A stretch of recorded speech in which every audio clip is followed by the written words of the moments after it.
Hi dear friends, അസ്സലാമു അലൈക്കും. Welcome back to my channel. അപ്പോൾ ഞാൻ വന്നിട്ടുള്ളത് നമ്മൾ വീട്ടിലെ സാധനങ്ങളൊക്കെ യൂസ് ചെയ്ത് ഉണ്ടാക്കാൻ പറ്റുന്ന നല്ല ഹെൽത്തി ആയിട്ടുള്ള ഒരു റെസിപ്പി ആയിട്ടാണ് വന്നിട്ടുള്ളത്. അപ്പോൾ വീഡിയോയിലൊക്കെ പോകുന്നതിന് മുന്നേ എൻ്റെ ചാനൽ ഇതുവരെ സബ്സ്ക്രൈബ് ചെയ്യാത്തവരാണെങ്കിൽ എന്തായാലും ഒന്ന് ചെയ്യുക. വീഡിയോ ഇഷ്ടപ്പെടുന്നുണ്ടെങ്കിൽ എന്തായാലും ഒന്ന് ഫ്രണ്ട്സിനൊക്കെ ഒന്ന് ഷെയർ ചെയ്ത് കൊടുക്കുക. അപ്പോൾ വീഡിയോ ഒന്ന് കണ്ടു നോക്കാം.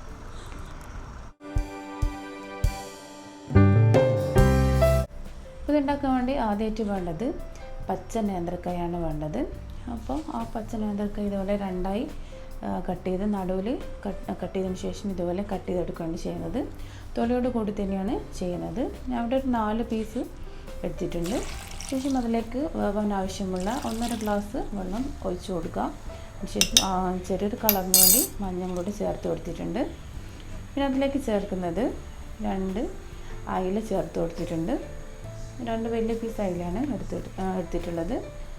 പിന്നെ അതിലേക്ക് ചേർക്കുന്നത് ഒരു 5-6 പീസ് ചെമ്മീൻ ചേർത്തിട്ടുണ്ട്. നിങ്ങൾക്ക് അയില മാത്രമാണ് ഇഷ്ടമെങ്കിൽ അയില മാത്രം ചേർത്ത് കൊടുത്താൽ മതി. ഞാൻ ഇവിടെ ചെമ്മീനും കൂടി ചേർത്തിട്ടുണ്ട്. അതിലേക്ക് കുറച്ചും കൂടെ വെള്ളം ഒഴിച്ചതിന് ശേഷം നല്ലോണം ഒന്ന് വേവിച്ചെടുക്കാം. അതിന് ശേഷം അത് വേകുന്നൊരു സമയം കൊണ്ട് തേങ്ങേൻ്റെ അരപ്പ് തയ്യാറാക്കാം. ഞാൻ ഇവിടെ ഒരു തേങ്ങ എടുത്തിട്ടുണ്ട്. അതിലേക്ക് ആവശ്യത്തിനുള്ള വെള്ളം ഒഴിച്ചതിന് ശേഷം അതിലേക്ക് വലിയ ജീരകം ഇട്ട് കൊടുത്തിട്ടുണ്ട്, പെരുജീരകം, എരിവിനാവശ്യമുള്ള പച്ചമുളക് ചേർത്ത് കൊടുത്തിട്ടുണ്ട്, ഉള്ളി, അതുപോലെ ചെറിയ പീസ് ഇഞ്ചും കൂടെ ചേർത്ത് നല്ലോണം ഒന്ന് അരച്ചെടുക്കാം. അപ്പോൾ ഇപ്പോൾ ഞാൻ വലിയ ഉള്ളിയാണ് എടുത്തിട്ടുള്ളത്. അതിന് പകരം ചെറിയ ഉള്ളി എടുത്ത് കഴിഞ്ഞാൽ കുറച്ചും കൂടെ ടേസ്റ്റ് ആയിരിക്കും. അതിനുശേഷം നല്ലോണം അരച്ചെടുക്കേണ്ട ആവശ്യമില്ല. ഒരൊത്തൊരു രീതിയിൽ മാത്രം അരച്ചു കൊടുത്താൽ മതി. ചെറിയൊരു തരിതരിപ്പ് ഉണ്ടാകുന്നത് പോലെ അരച്ചെടുക്കാം. അപ്പോൾ ഇവിടെ പച്ചക്കായൊക്കെ നല്ലോണം വെന്ത് വന്നിട്ടുണ്ട്.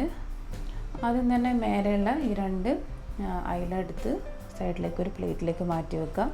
അതിനുശേഷം മുള്ള് പോക്കിയതിന് ശേഷമാണ് ഇതിലേക്ക് ഇത് ചേർത്ത് കൊടുക്കുന്നത്. അതിനുശേഷം ഇത് എല്ലാം കൂടെ കൊഞ്ചനും അതുപോലെ കായൊക്കെ നല്ലോണം ഇതുപോലെ ഒന്ന് ഒരു സ്പൂണ് വെച്ച് നല്ലോണം ഒന്ന് മിക്സാക്കി എടുക്കുക. നല്ലോണം ഉടച്ചെടുക്കണം.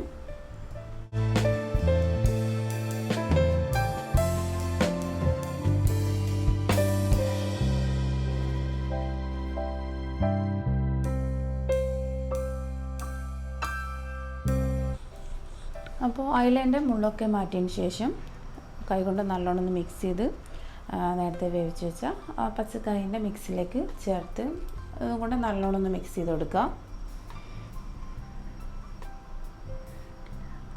അതിൻ്റെ കൂടെ തന്നെ തേങ്ങേൻ്റെ അരപ്പും കൂടെ ചേർത്ത് കൊടുക്കുന്നുണ്ട്.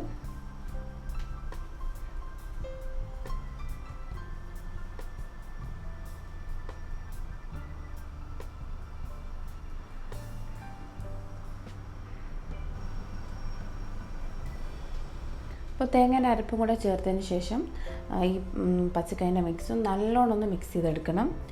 അപ്പോൾ നല്ലോണം മിക്സ് ചെയ്ത് വരുമ്പോഴാണ് കറക്റ്റായ ടേസ്റ്റ് കിട്ടുന്നത്. അപ്പോൾ അതിലേക്ക് കുറച്ച് കളർ കുറവാണെങ്കിൽ കുറച്ചും കൂടെ ഞാൻ മഞ്ഞൾ ചേർത്ത് കൊടുത്തിട്ടുണ്ട്. അതുപോലെ 1/4 ടീസ്പൂൺ ഗരം മസാല, ഒരു ടേബിൾ സ്പൂണ് നെയ്യ് ചേർത്ത് കൊടുത്തിട്ടുണ്ട്. നെയ്യ് ചേർക്കേണ്ട ആവശ്യമൊന്നുമില്ല. ചേർത്ത് കഴിഞ്ഞാൽ കുറച്ചുകൂടെ ടേസ്റ്റ് ആയിരിക്കും. ആവശ്യത്തിന് കറിവേപ്പില കൂടെ ചേർത്ത് ഉപ്പ് നോക്കിയതിന് ശേഷം കുറച്ചും കൂടെ ഉപ്പും കൂടെ ചേർക്കാവുന്നതാണ്. അപ്പോൾ ഈ ഒരു ഹെൽത്തി ആയിട്ടുള്ള റെസിപ്പി എല്ലാവരും ട്രൈ ചെയ്ത് നിങ്ങളെ കമൻസൊക്കെ അറിയിക്കുക. അപ്പോൾ എൻ്റെ ചാനൽ സബ്സ്ക്രൈബ് ചെയ്യാത്തവരാണെങ്കിൽ എന്തായാലും ഒന്ന് ചെയ്യുക. വീഡിയോ ഇഷ്ടപ്പെട്ടാൽ ലൈക്ക് ചെയ്യാനും അതുപോലെ ഫ്രണ്ട്സിനൊക്കെ ഒന്ന് ഷെയർ ചെയ്ത് കൊടുക്കുക. അപ്പോൾ ഇൻഷാല്ലാ നല്ലൊരു റെസിപ്പി ആയിട്ട് കാണാം. Thanks for watching.